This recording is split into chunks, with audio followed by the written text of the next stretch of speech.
Hi everybody, welcome back to my kitchen. I'm Amy from Neurotic Mom Bakes, and today I'm going to be showing you my Crescent dinner rolls. First off, to start, I've had a lot of questions about the different kinds of yeast, and there are basically two different kinds of yeast. You have the instant yeast, and if it's instant, that means you don't need to put it in the water and let it develop. And then there's the regular, in fact I should get it, the regular active dry yeast. If you're using that one, then you need to dissolve it in a little bit of warm water to let it activate before adding to the bread dough. So this is going to be a bread dough using yeast, and I'm just going to use the instant yeast because it's really foolproof. It's worth getting. And anyway, let's get going with the recipe here. For this, you're going to want to start with the whisk attachment. And in here, I already have a half a cup of sugar. And I am going to sprinkle out 4 teaspoons of the yeast over the water because you just want to kind of let it dissolve a little bit. 2, 3, 4. And then don't forget, I have the written recipe all written out in cups and grams in the description box. It's the little arrow below the video. Just click on that and it'll have everything written out. And then I'll walk you through everything step by step. Okay, so we've got the half a cup of sugar in here, and I've got the yeast going in here just to kind of dissolve a little bit. And then I'm going to pour 1.5 cups of milk.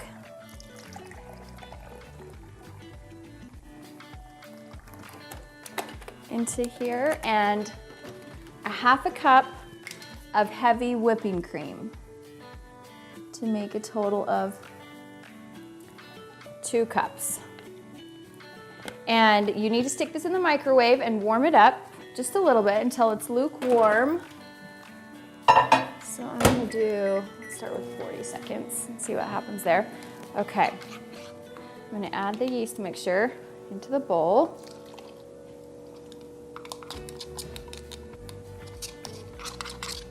And while that milk is heating up,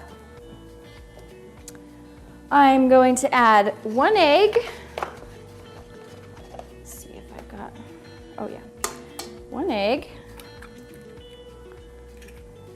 And 12 tablespoons or 1.5 sticks of salted butter. This recipe will use all salted butter.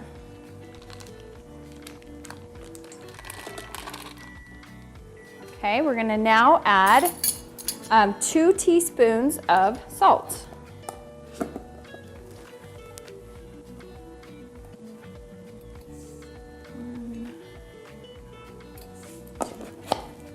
Okay, so we've got the yeast, the sugar, the milk and cream, the butter, the egg, the salt, and I'm going to wait till my milk's finished, and I'm going to give that a mix before I start adding the flour. Now, because this is a yeasted bread, it's going to have 2 rises. The first one is after you mix it in the bowl, you let it rise, and then we're going to shape it out into the shapes and let it do another rise before baking. Oh, perfect. Okay. Yep, I'm just making sure I'm on track. Adding the milk. All right, so after you've got the ingredients in here, I'm gonna add about 1.5 cups of the flour and let that all come together before I switch to my bread hook. So I'm gonna start with, let's do 1.5 cups of flour and see what this does. I'm gonna go ahead and add another 1/2 cup.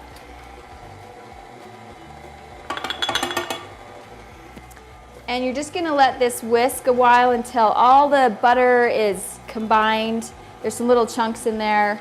Oh, and by the way, that butter needs to be at room temperature. Cold butter has a really hard time incorporating into the dough. I'm gonna let that go a minute. Yes, starting. Okay, good, it's coming together. Now, at this point, I'm going to switch hooks.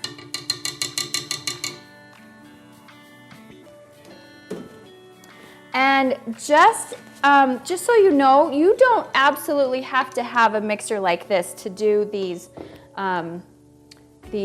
breads that I've been showing on my YouTube, the cinnamon rolls and the donuts.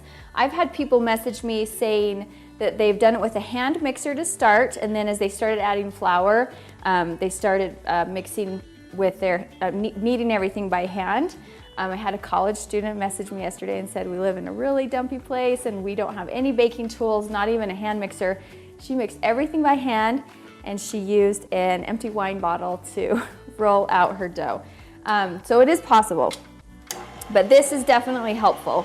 All right, so now I'm going to start adding the flour a half a cup at a time until it falls off the bread hook and it's easy to handle. It's going to be anywhere from 6 to 7 cups of flour. Right now I have 2 in there, and I'm just gonna slowly add the flour. This is all-purpose flour, a half a cup at a time. That's 2.5.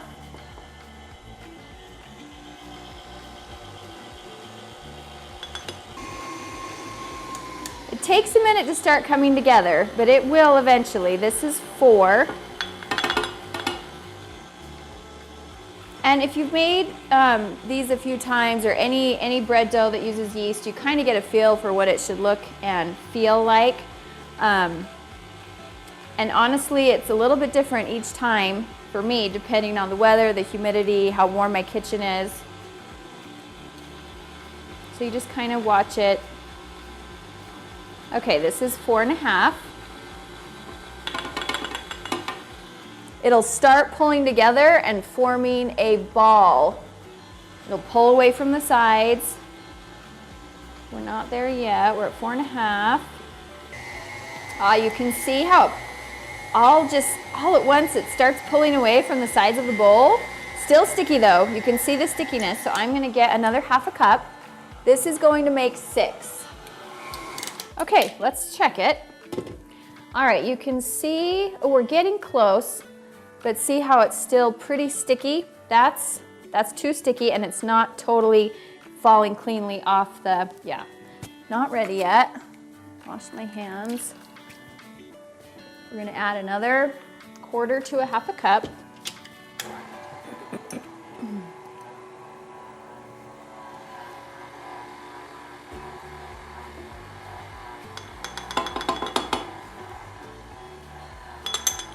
That's 6.5 right there. Okay, let's check it. Oh, I still think it's getting better. It's not just a tiny bit sticking to my hand. And you can kind of see how it cleanly falls off the hook. We are so close. I still think it's a little too sticky to work with yet. So I'm just gonna add a tablespoon at a time until it gets to the exact consistency I need. Okay. So that was 6.5, and now I'm just gonna go real slow.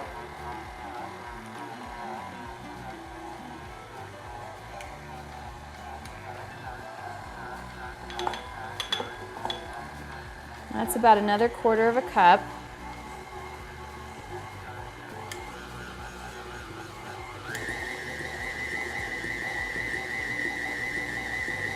And that just might do it. Yeah, the bottom of my bowl is clean. It has pulled everything away. It's one big ball of dough. Let's check. Let's do the feel test. See how pretty clean, falling off the hook. But you know what? I'm gonna go another couple tablespoons. There we go, just a little bit.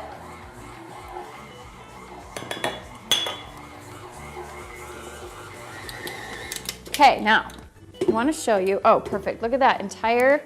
Yep, it's not sticking at all. So I can handle it and it will, as I pull it away, it will pull off the hook pretty cleanly and fall. Yep, perfect. I like that.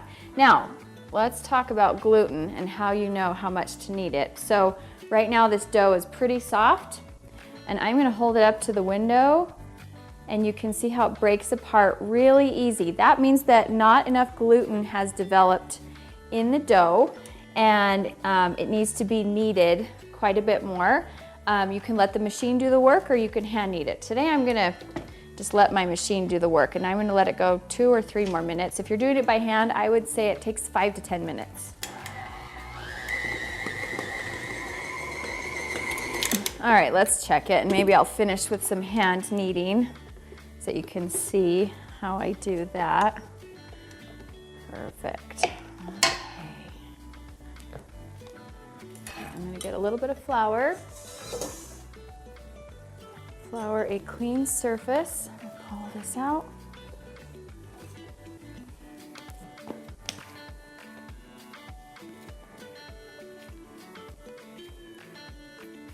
Yeah, it feels really good. It's looking good. Let's do a window pane test.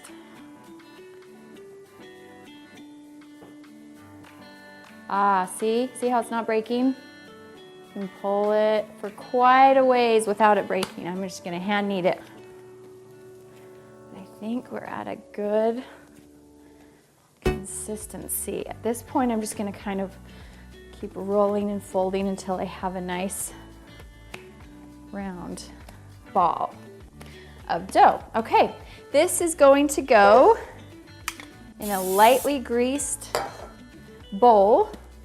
Doesn't matter if it's stainless steel or glass. I'm just gonna drop it in, and I'm going to cover it with plastic.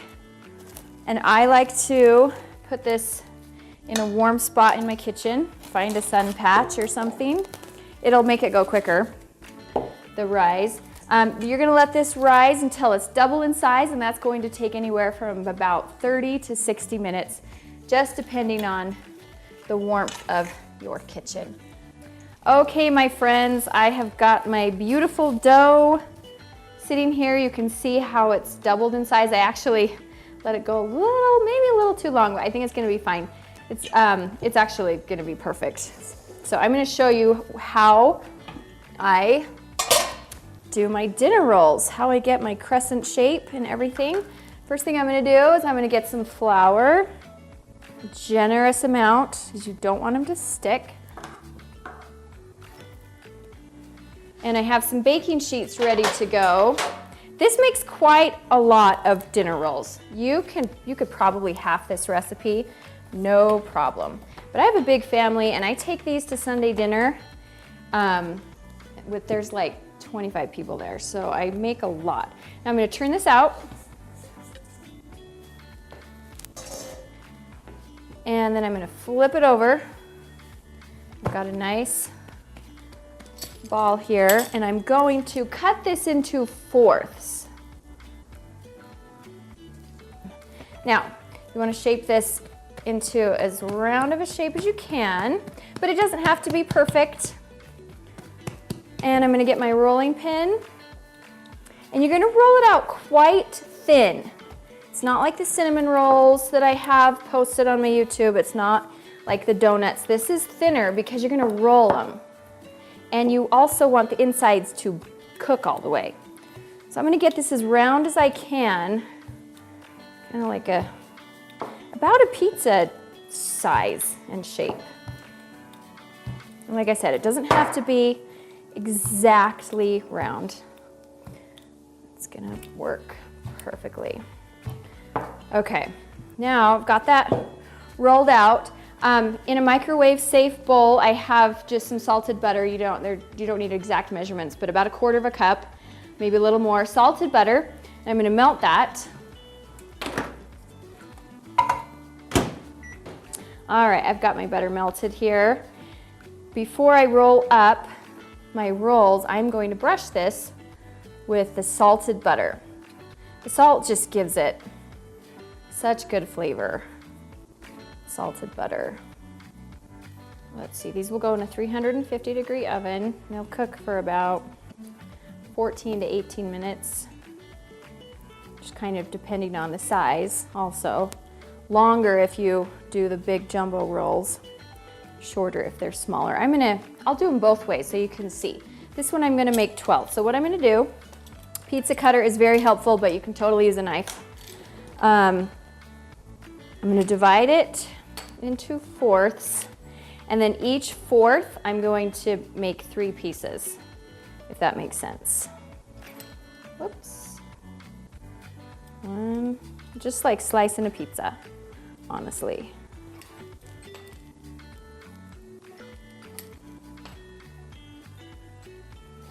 Now, have your baking sheet ready to go. Just needs a light coating of cooking spray. And all you're gonna do is start at the big end and roll up your roll.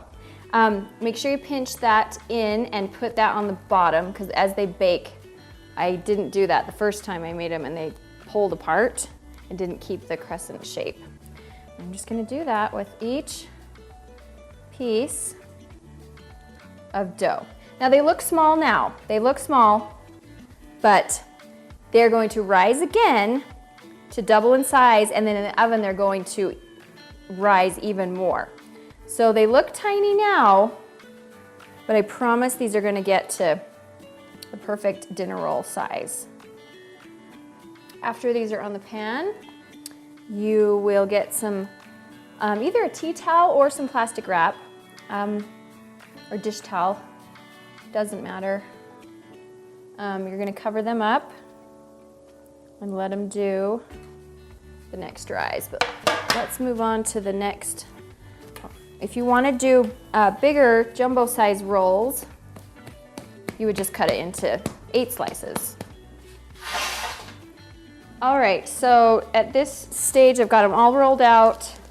I am just going to lightly cover them with some plastic wrap and let them do their second rise, which again will be anywhere from 20 to 50 minutes. And you want to get them until they're about double in size.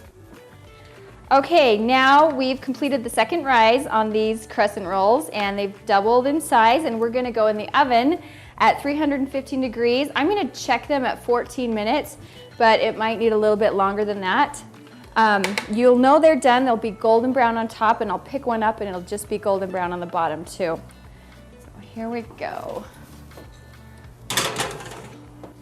Okay, I have just pulled these out of the oven, and I'll show you the bottom. You can see how they're nice golden brown on the bottom with just a hint of color on the top. And this is a step you need to do right away. You want to do this while they're still hot. Remember that salted butter that we used? I just reheated it in the microwave for 15 seconds, and I'm going to just, while they're still warm, generously brush them with that salted butter. And oh my goodness, these smell so good. But do you see how when I rolled them up, they looked so teeny tiny? And they really, this was the pan with the 12 where I cut them in. They really, after the second rise and then in the oven, they puff up quite a bit. All right, let's pull one apart. Shall I? All right, ooh, look. That is perfect inside. Perfect, so good. I'm so glad you could join me here today. I hope you enjoyed this tutorial, and I hope you'll try these at home and let me know how they go for you. If you have any questions, go ahead and comment below, and I'll do my best to answer all your questions.